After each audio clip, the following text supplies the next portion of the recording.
சாண்டில்யனின் யவனராணி பாகம் 1 37ஆம் அத்தியாயம்.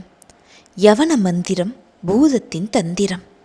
உருவிய வாட்களுடன் தன்னை நோக்கி நகர்ந்த யவன காவலரையும் தான் இருந்த இடத்திலிருந்து 10 அடி எட்ட தள்ளி நின்று தன்னை நோக்கி பேய் சிரிப்பாக சிரித்த யவனர் கடற்படை தலைவனையும் மிக அலட்சியமாக பார்த்த யவனராணியின் மனதில் உணர்ச்சிகளை சிறிதும் சிதறவிடும் பழக்கம் இல்லாத டைபீரியஸே உணர்ச்சிகளுக்கு முழுதும் இடம் கொடுத்து இறைந்து இடியென சிரிக்கும் நிலைக்கு வந்துவிட்டானே என்ற எண்ணம் ஏற்படவே அவள் தன்னை பெரிதும் திடப்படுத்தி கொண்டு, என்ன இருந்தாலும் ராணி ராணிதான், அடிமை அடிமைதான் என்பதை டைபீரியஸுக்கு வலியுறுத்தி காட்டுவதற்காக முகத்தில் ஏளன சிரிப்பு ஒன்றை படரவிட்டு கொண்டதன்றி சற்று நிமிர்ந்தும் கம்பீரமாக நின்று கொண்டாள்.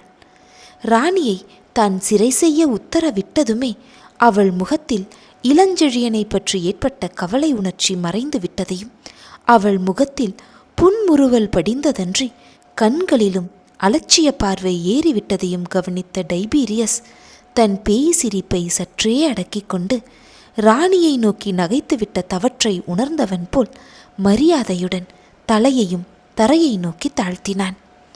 டைபீரியஸின் பேய் சிரிப்பை கண்டு ராணி எப்படி கலங்கவில்லையோ அப்படியே அவன் காட்டிய மரியாதையை கண்டோ தலை தாழ்த்தி செய்த வணக்கத்தை கண்டோ சிறிதும் மசியாமல் அவனை உற்று பார்த்த வண்ணம் நின்றாள். அவளுடைய கால்கள் திடீரென குவிந்த முறை, சாளரத்தில் துவண்டு சாய்ந்து கிடந்த உடல் திடீரென நிமிர்ந்த வகை, முகத்தில் பட்டென்று பளிச்சிட்ட கம்பீரம், உதடுகளில் தோன்றி அப்பொழுதும் தவழ்ந்து கொண்டிருந்த ஏளன புன்முறுவல், இவை அனைத்தையும் நொடிப்பொழுதில் டைபீரியஸ் மட்டுமன்றி யவன ராஜ குடும்பத்தை அணுகுவதையே குற்றம் என கருதக்கூடிய யவன காவலரும் அறிந்திருந்தார்களாதலால் ராணியை நெருங்கிய அந்த காவலர் அடுத்து என்ன செய்வது என்பதை அறியாமல் டைபீரியஸை நோக்கி திரும்பினர். ஆனால் டைபீரியஸின் கண்கள் அவர்களை திரும்பி நோக்காமலும் அடுத்தபடி செய்ய வேண்டியதை குறித்து எந்தவித ஜாடையும் காட்டாமலும் மெல்ல மேலெழுந்து ராணியின் கண்களையே சந்தித்து நின்றன. ஈட்டிகளை விட கூர்மையான அந்த நீலமணி கண்களை நீண்ட நேரம் பார்க்க முடியாத காரணத்தாலோ என்னவோ மறுபடியும் கண்களை கீழே தாழ்த்திய டைபீரியஸ் தரையை பார்த்து கொண்டே ராணியிடம் பேச முற்பட்டு, ராணி, இன்று உங்கள் விருப்பத்திற்கு மாறாக நடக்கிறேன் என்றால் அதற்கு காரணம் தாங்கள்தான். என்னிடம் கோபப்பட்டு பயன் இல்லை.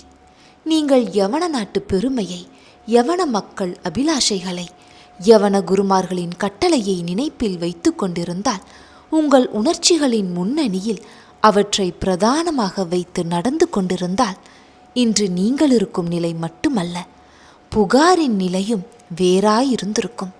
ஆனால் நிலைமையை சிக்கலாக்கிவிட்டீர்கள். சிக்கலை அவிழ்க்கும் தருணம் இது. இதை விட்டால் மறுதருணம் கிடைப்பது கஷ்டம். ஆகவே அந்த ஓலையில் கையெழுத்திட்டு கொடுங்கள். மறுக்காதீர்கள். மறுத்து என்னை சங்கடமான நிலைக்கு உள்ளாக்காதீர்கள் என்றான். ராணி மீண்டும் ஒரு முறை தன் கையில் இருந்த ஓலையை பிரித்து படித்து பார்த்தாள். இம்முறை அவள் ஓலையை படித்தபோது அதில் பதட்டமில்லை, உடல் நடுங்கவில்லை, உணர்ச்சிகள் கொந்தளிக்கவும் இல்லை.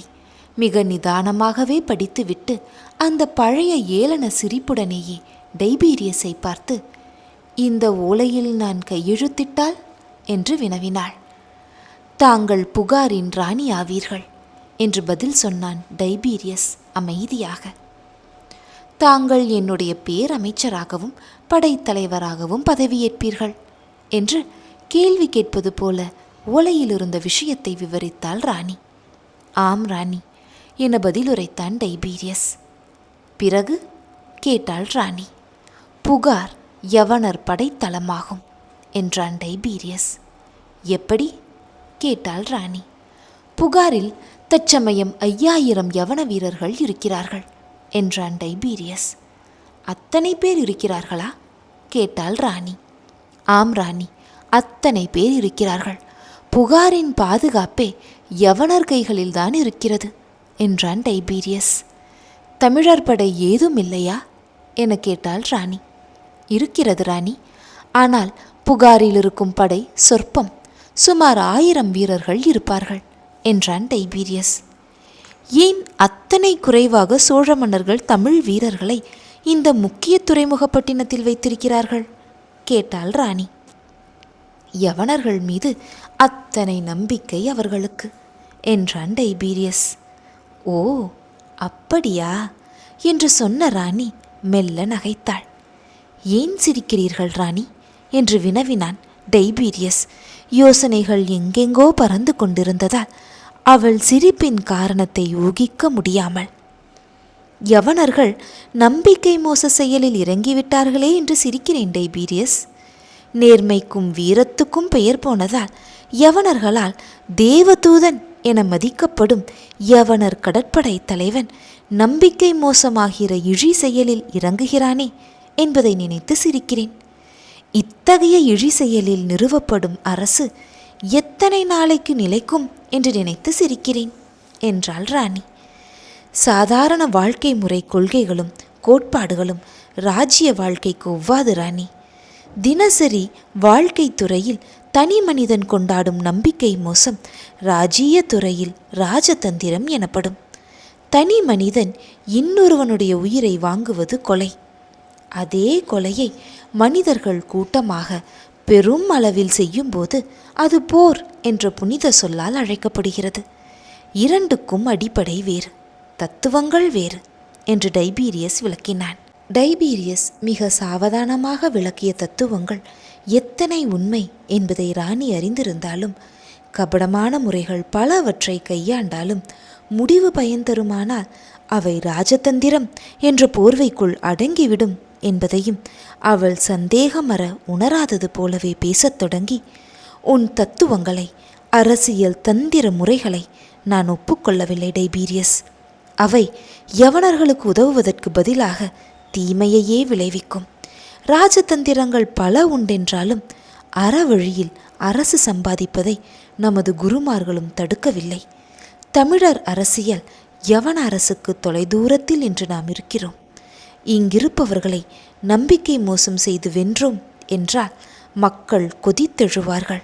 பெருவீரர்களாயிருக்கலாம், ஆனால் எழுந்து வரும் கடலை எதிர்த்து நிற்க முயன்ற பேதையின் கதையாகவே அது முடியும் என்றாள் ராணி. அதையும் யோசித்தேன் ராணி.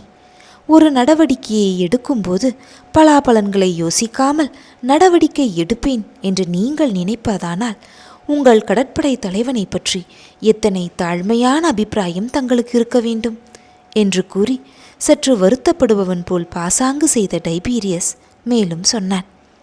ராணி, தமிழர்கள் யவனர்களை நம்பி இந்த கோட்டையை அவர்கள் காவலில் வைத்திருக்கிறார்கள். யவனர்களும் நெடும் காலமாக அந்த நம்பிக்கையை காப்பாற்றி வருகிறார்கள். ஆகவே தமிழர்கள் அந்த பணிக்கு பரிசாக இந்த பூம்புகாரை யவனர்களுக்கு அளிக்கிறார்கள். இதில் என்ன தவறு இருக்கிறது? மன்னனான இருங்கோவேலே இதை நமக்கு அளித்திருக்கிறான். யவனர்களாக அபகரிக்கவில்லையே இதை. இருங்கோவேல் கொலைகாரன் என்றாள் ராணி. அதை பற்றி நமக்கென்ன ராணி? ஒருவரையொருவர் கொலை செய்து கொள்ள தமிழர்களுக்கு உரிமை இல்லையா என்று டைபீரியஸ் மேலும் தன் கருத்தை சொல்ல முற்பட்டு, ராணி, தமிழர் அரசியல் குழப்பங்கள் நமது முன்னேற்றத்திற்கு அவசியம். இளஞ்சேட் சென்னியை இருங்கோவேல் கொலை செய்திருக்கிறான். இதனால் அவனுக்கு எதிர்ப்பு இருக்கிறது. புகாரை நமக்கு அளிக்கிறான். அவன் மீது வெறுப்பு இன்னும் அதிகமாகும். ஆகவே மக்கள் நோக்கம் அவனை அழிப்பதில் முனைந்து நிற்கும். மக்கள் எதிர்ப்பை சமாளிக்க இருங்கோவேல் குரூர வழிகளில் இறங்குவான். அப்பொழுது புகார் சரியாக ஆளப்பட்டால், இங்கு சீரும் சிறப்பும் மிகுந்து கிடந்தால் மக்கள் இந்த ஆட்சியை விரும்புவார்கள். அந்த விருப்பத்தை பூர்த்தி செய்ய யவனர் வீரர் என்ற வெள்ளம் இந்த வாயில் வழியாக பிளவுபட்ட தமிழகத்தில் பாயும். யவன சாம்ராஜ்யம் எங்கும் விரியும். இங்கு தமிழர்களுக்கு அமைதி நிலவும். யவனர் ஆயுத பலம் மக்களை காத்து நிற்கும். அதன் பலனாக யவனர்கள் நாடு பொன்னாலும் முத்தாலும் மணியாலும் வளப்பம் பெறும். இப்பொழுது தமிழர் வாணிபத்தால் நமது நாட்டு செல்வம் இங்கு வருகிறது. அப்பொழுது இந்நாட்டு செல்வம் அங்கு செல்லும். யவனர் ஆளும் வர்க்கமாக மாறுவார்கள். தமிழர்களிடம் இன்றிருப்பது போல நாம் சேவை செய்ய மாட்டோம், அவர்கள் நம்மிடம் சேவை செய்வார்கள் என்றான். டைபீரியஸின் கண்கள் கனவுலகத்தில் சஞ்சரித்தன.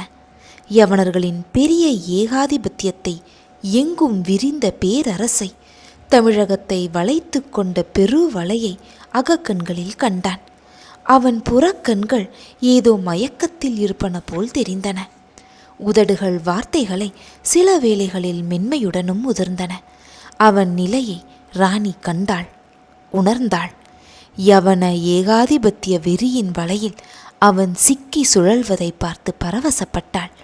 அதே சமயத்தில் தனக்கு அடிபணிய வேண்டியவன் தன்னை மயக்கத்தில் ஆழ்த்தி சிறையெடுத்து வந்திருக்கிறான்.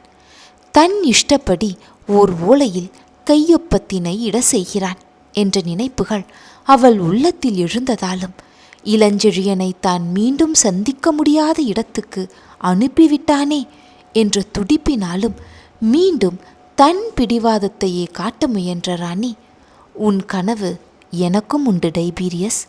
யவன அரசு விரிவடைவதில் என்னை விட உனக்கு அக்கறை இருக்க முடியாது. ஆனால் தமிழகத்தை நீ கைப்பிடிக்க முயலும் முறை தற்சமயம் ஆபத்தானது. நீ நினைப்பது போல் இருங்கோவில் அத்தனை பலமானவன் அல்ல. இன்று உள்ள பலமும் அவனுக்கு சேரன், பாண்டியன் இவர்கள் உதவியால் கிடைத்திருக்கிறது. அந்த உதவி அகன்றால் அவன் அரசாள முடியாதது மட்டுமல்ல, அவன் கதியே அதோ கதியாகும். அவன் இன்று நமக்கு சாசனம் செய்யும் புகாரும் அவன் கதியே அடையும். ஒரு அயோக்கியனை அண்டியதால் மக்கள் நம்மை வெறுப்பார்கள். லட்சக்கணக்கான உள்நாட்டு மக்களின் ஆவேசத்தை 5000 என்ன 10,000 யவனரும் அடக்க முடியாது. ஆகவே இந்த ஓலையில் கையெழுத்திட்டு நானும் நீயும் ராணியும் அமைச்சருமாக மாறுவது இங்குள்ள யவனர்களின் பிற்காலத்தை உருக்குலைப்பதாகும். தவிர யவன குருமார்கள் நம்பிக்கைக்கும் முரண்பாடாகும் என்றாள். என்ன, யவன குருமார்கள் நம்பிக்கைக்கு முரண்பாடா என்று ஆச்சரியத்துடன் கேட்டான் டைபீரியஸ். ஆம் டைபீரியஸ், யவன குருமார்கள் என்ன சோதிடம் கூறினார்கள் தெரியுமா என கேட்டாள் ராணி. தெரியுமே, தாங்கள் புகாரின் ராணி ஆவீர்கள் என்று சொன்னார்கள் என்றான் டைபீரியஸ். அது மட்டுமல்ல டைபீரியஸ், நான் தமிழகம் வந்ததும் ஒரு தமிழனை சந்திப்பேன். யவன அரசை நிறுவ அவன் உதவுவான் என்றும் கூறினார்கள் என கூறினாள் ராணி. ஆமாம், டைபீரியஸ் மெல்ல பதில் சொன்னான். ராணியின் அந்த சொற்களில் வெறுப்பு கலந்திருந்தது. நமக்கு உதவக்கூடிய ஒரே தமிழனை யவன நாட்டுக்கு அனுப்பிவிட்டாய். இந்த மண்ணை நான் தொட்ட முதல் நாளே என்னை காத்தவர் சோழர் படை உபத்தலைவர். பிறகு ஒவ்வொரு சமயத்திலும் என்னை காத்திருக்கிறார். வந்திருந்த அன்றே அவரிடம் நான் சொன்னேன், விதி எங்கள் இருவரையும் பிணைத்திருக்கிறது என்று. அவர் நம்பவில்லை, நான் நம்பினேன். ஹிப்பலாஸ் நம்பினான். அந்த நம்பிக்கைக்கு அத்தாட்சிகள் தொடர்ந்து வந்தன. அவர் இதயத்தை நான் பிளந்தேன். நான் இந்த நாட்டுக்கு வரும் வரை அவர் இதய மண்டபம் ஒன்றாயிருந்தது. ஒரே ஒரு சிலை அதில் வாசம் செய்தது. அந்த மண்டபத்துக்கு நான் குறுக்கு சுவர் எடுத்தேன். ஒரு மண்டபத்தை 2 ஆக்கினேன். ஒரு அறையில் நானும் அமர்ந்தேன். 2 பட்ட இதயத்துடன் அவர் திண்டாடினார். விதி அவரையும் என்னையும் இணை பிரியாமல் சேர்த்தே வைத்தது. இன்னும் சில நாட்களில் அந்த இதய மண்டபம் முழுதுமே எனக்கு சொந்தமாகியிருக்கும். அவர் உதவியால் புகாருக்கு ராணியாகியிருப்பேன். இது யவன குருமார்கள் சோதிடத்துக்கும் சரியாயிருந்திருக்கும். இந்த பிரவாகத்துக்கு குறுக்கே நீ அணை போட்டிருக்கிறாய் டைபீரியஸ். அந்த அணை நிலைக்காது. மனிதர் திட்டப்படி காரியங்கள் நடப்பதால் விதியின் கரத்துக்கு வலுவிருக்குமா? பொறுத்துப்பார் டைபீரியஸ் என்றாள். பொறுத்து பார்க்கும் நிலையில் டைபீரியஸ் இல்லை. யவன ஆதிக்கத்தை தவிர வேறெதுவும் தெளிவான அவன் சிந்தைக்கு எட்டவில்லை. அவனும் யவனன்தான், விதியின் நம்பிக்கை உள்ளவன்தான். ஆனால் டைபீரியஸ் பெரும் வீரன். அந்தந்த சந்தர்ப்பத்தில் கிடைக்கும் அனுகூலங்களை நழுவவிட இஷ்டமில்லாதவன். ஆகவே புகாரை தன் கையிலிருந்து நழுவவிட இஷ்டமில்லாமல் ராணியை பார்த்து திட்டமாக சொன்னான். ராணி, படைத்தலைவன் என்ற முறையில் நான் கற்ற வித்தை இதுதான். புகாரை இருங்கோவேல் நமக்களிக்கிறான். நீங்கள் பேரமைச்சரின் சாசன ஓலையை மறைக்காத பட்சத்தில் அப்பொழுதே புகாரின் ஆட்சியை ஏற்றுக்கொள்ளும்படி உங்களை கட்டாயப்படுத்தியிருப்பேன். நாட்கள் சில கடந்து விட்டன. இன்னும் காரியம் மிஞ்சிவிடவில்லை.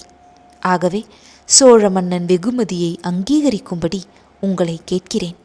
கிழக்கு பகுதியில் பெரும் கோட்டை வலுவுள்ள ஒரே துறைமுகம் புகார். இதை அடைவதனால் உண்ட அனுகூலங்களை நான் அறிவேன். ஓலையில் கையெழுத்திடுங்கள். இல்லையேல் இல்லையேல் ராணி கேட்டாள் அலட்சியமாக. இல்லையேல் உங்கள் சார்பில் யவனர் சார்பில் நான் அங்கீகரிப்பேன் புகாரை என்றான் டைபீரியஸ். நான் மறுத்தால் கேட்டாள் ராணி. மறுக்கும் நிலையில் நீங்கள் இருக்க மாட்டீர்கள் என்றான் டைபீரியஸ். என்னை சிறையிடுவாய் என கேட்டாள் ராணி. நான் விரும்பாத அந்த பணிக்கு என்னை ஏவாதீர்கள் என்றான் டைபீரியஸ். ராணியின் கண்களில் லேசாக கோபம் துளிர்த்தாலும் அதை அவள் உடனே மறைத்து கொண்டாள். புகாரை இந்த தருணத்தில் என் வசமாக்கிக் கொள்ள நான் விரும்பவில்லை டைபீரியஸ் என்று தன் கருத்தை திட்டமாக சொன்னாள். டைபீரியஸின் உள்ளத்தில் எத்தனையோ உணர்ச்சிகள் எழுந்து தாண்டவமாடினாலும் அவன் முகம் மட்டும் எந்த உணர்ச்சியையும் காட்டாமல் கல்லாயிருந்தது. அப்படியானால் காவலரை தொடர்ந்து செல்லுங்கள் ராணி என்று வரட்டு குரலில் கூறினான் டைபீரியஸ். ராணி அவனை நன்றாக ஏறெடுத்து நோக்கினாள். அவன் முகத்தில் எந்தவித உணர்ச்சியும் தெரியவில்லை என்றாலும் அந்த சமயத்தில் தன் திட்டங்களை நிறைவேற்றுவதில் டைபீரியஸ் உறுதி கொண்டிருக்கிறான் என்பதையும் அதற்காக தன்னை சிறை செய்வதை ஒரு கடமையாகவே கருதுகிறான் என்பதையும் அந்த கல் முகத்திலிருந்தே உணர்ந்து கொண்டாளாதலால் அவள் வேறெதுவும் பேசாமல் வீரர்களை தொடர்ந்து சென்றாள். டைபீரியஸ் உத்தரவிட்டதும் அவளை முதலில் அணுகிய வீரர்கள் அவர்கள் இருவருக்கும் நடந்த தர்க்கத்தை கேட்டதும் பெரிதும் திகைத்து நின்று விட்டார்களாதலால் ராணியை அதிகமாக நெருங்காமல் சற்று தள்ளியே நடந்து இந்திர விழா விடுதியின் கீழறையொன்றில் அவளை புக செய்து வாயிலிலே நின்று கொண்டார்கள். காவலர் தன்னை தொடர்ந்து உள்ளே வரவில்லை என்றாலும் வாயிலில் காவல் செய்கிறார்கள் என்பதை புரிந்து கொண்ட ராணி அறையை சுற்றுமுற்றும் கவனித்தாள். ஒரு அரசிக்கு வேண்டிய சகல சௌகரியங்களும் அந்த அறையில் இருந்ததை கவனித்த ராணி தன்னை சிறை செய்யும் முன்னேற்பாட்டுடனேயே டைபீரியஸ் நடந்து கொண்டிருக்கிறான் என்பதையும் புரிந்து கொண்டாள். அறை விசாலமாயிருந்தது. அறையின் இரு கோடிகளில் உள்ளறைகளும் இருந்தன. ஸ்நான அறை, படுக்கை அறை, ஓய்வெடுக்கும் அறை என பல அறைகள் அந்த பெரும் அறைக்குள்ளேயே இருந்ததை பார்த்த ராணி இது சோழ நாட்டு ராணிகள் தங்கும் அறைகளில் ஒன்றாயிருக்க வேண்டும் என்று தீர்மானித்து கொண்டாள். அந்த அறையின் தெற்கு கோடியிலிருந்த சாளரத்தை அணைத்து காவிரி ஓடிக்கொண்டிருந்தது. அந்த சாளரத்தை நோக்கி சென்று வெளியே எட்டி பார்த்த ராணி எதிரே தெரிந்த வானகரை குன்றையும் அதன் பலமான கோட்டை வரிசைகளையும் கண்டு பெருமூச்செறிந்தாள். அந்த கோட்டையின் தலைவன் யவன நாட்டுக்கு சென்று கொண்டிருக்கிறான் என்பதை அங்குள்ள குமரன் சென்னியும் பரத வல்லாளனும் அறிவார்களோ என்னவோ என்று நினைத்து விடை காணாது கலங்கினாள் ராணி. டைபீரியஸ் ஒரு காரியத்தில் முனைந்தால் அதை திட்டமாக செய்து முடிப்பான் என்பதில் சிறிதும் சந்தேகமில்லாத ராணி இளஞ்செழியன் கதியை நினைத்து பெரும் கவலை கொண்டாள். இளஞ்செழியன் நிலை பற்றிய தகவலை வானகரை குன்றுக்கு எப்படி அனுப்பலாம் என்பதை அன்று பகல் முழுவதும் யோசித்து பார்த்தாள். யோசனை சிறிதும் பயன் தராததால் பெரிதும் வியாகுலத்திற்கு உள்ளானாள். தனக்கு உணவு கொண்டு வந்த பணியாட்களிடமும் உடையையும் ஆபரணங்களையும் கொண்டு வந்த யவன பணி பெண்களிடமும் புகாருக்கு சமீபத்தில் வந்த யவன கப்பலின் பெயர் என்ன, என்று அந்த கப்பல் புறப்பட்டது என்பதை விசாரிக்க அவள் எடுத்துக்கொண்ட முயற்சிகள் வீணாயின. பணியாட்களும் பணிப்பெண்களும் அவளுக்கு எந்தவித பதிலும் சொல்ல தரமற்றவர்களாக இருந்தார்கள். மேலுக்கு மரியாதை காட்டினார்கள். ராணி ராணி என்று பயந்து பயந்து அழைத்தார்கள். ஆனால் அந்த மரியாதையும் மேற்பூச்சாகவே இருந்தது. அவர்களை ஆட்சி செய்து கொண்டிருந்தது தானல்ல, டைபீரியஸ் தான் என்பதை ராணி உணர்ந்தாள். உணர்ந்ததால் எதற்கும் சோகம் கொள்ளாத ராணி கூட பெரும் சோகத்துக்குள்ளானாள். பகல் சென்று இரவு வந்தது. ஆனால் அந்த இரவும் எந்த சாந்தியையும் அளிக்கவில்லை அவளுக்கு.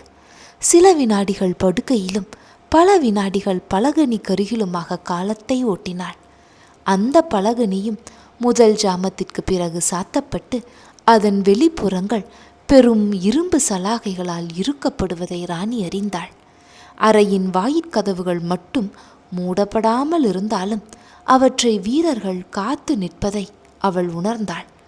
அன்று முழுவதும் டைபீரியஸ் அவளை வந்து பார்க்கவே இல்லை. நாழிகை ஓட ஓட சங்கடப்பட்ட ராணி அந்த பெரும் அறையின் நடு மஞ்சத்திலேயே படுத்து புரண்டாள். 2வது ஜாமமும் முடிந்தது. அதற்கு மேல் தனக்கு உதவி ஏதும் வர காரணமில்லை என்பதையும் இனி தான் டைபீரியஸின் அடிமைதான் என்பதையும் புரிந்து கொண்ட ராணி ஓரளவு மனோதைரியத்தையும் இழக்கவும் தொடங்கினாள்.